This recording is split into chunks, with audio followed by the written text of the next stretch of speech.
babae, may lalaki. Tsaka gusto ko yung mga pangalan na isusunod natin sa mga santo. At saka sabi nga pala ni Itay, dito na lang daw muna tayo. Di ba mas okay yun? Mas matipid? Di ba? Uy! Uy, ba't di ka kumikibo dyan?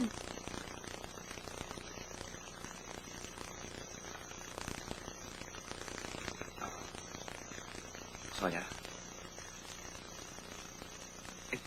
Eh kung... ipus mo kaya muna natin yung kasal.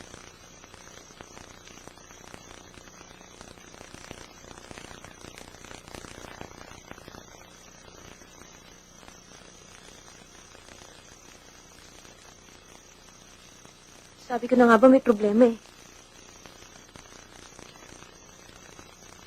May problema na, Julio.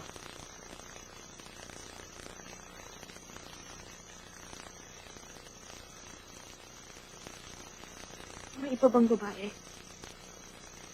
Hmm?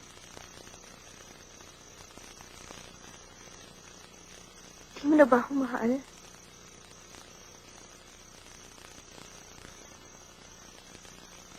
Handa na hapunan. Halina kayo, sumunod na kayo.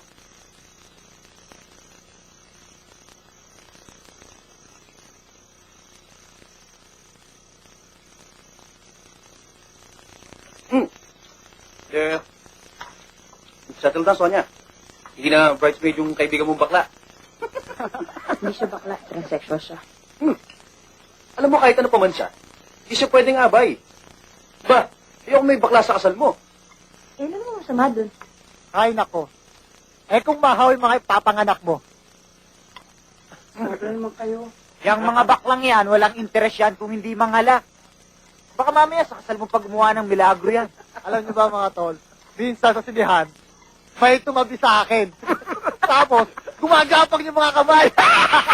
May sariling buhay. Katiri talaga. Ikaw ba pare, kapag nangyari siyang ganon, anong gagawin mo? Bakit pa puro kabaklaan ang pinag-uusapan natin dito? At ang importante, well secured ang pagkalalaki natin. Di ba, Julio? Oo nga naman. Eh, paano ako, Itay? Kung bading pala ako. Ay, naku! So, ayaw yung abay ang kaibigan ko. Di ba, Liz? Pero hindi naman kailangan insultuin si Michelle eh.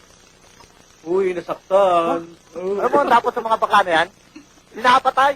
Salot sa lipunan.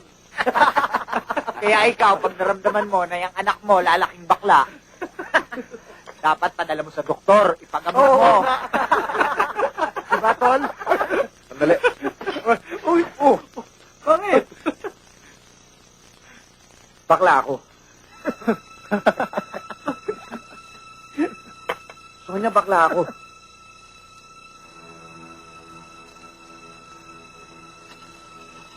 Sorry, Sonia, pero kailangan nyo malaman eh. Isa ako sa mga nilalait ng mga kapatid mo. Sonia, noon pa, wala lang akong lakas ng loob na sabihin ang totoo. Tutuwag ako.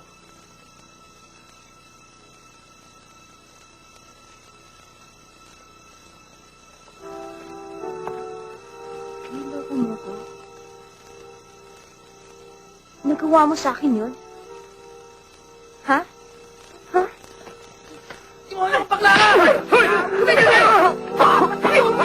Tama na! Nagilan niyo na yan! Ano ba kayo? Tama na yan! Ito! Nagilan niyo na!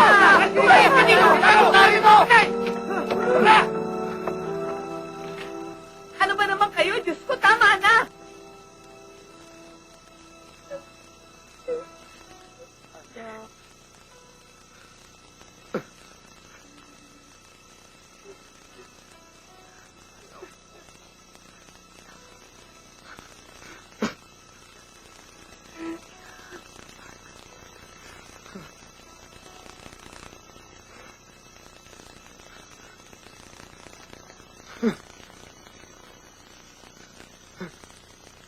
Tama na, ano ba?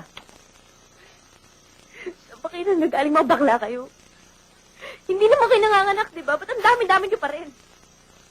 Di namin niyo pa pati Hulyo ko. At least naging honest siya sa'yo. Hindi mo nalaman nung kasal na kayo.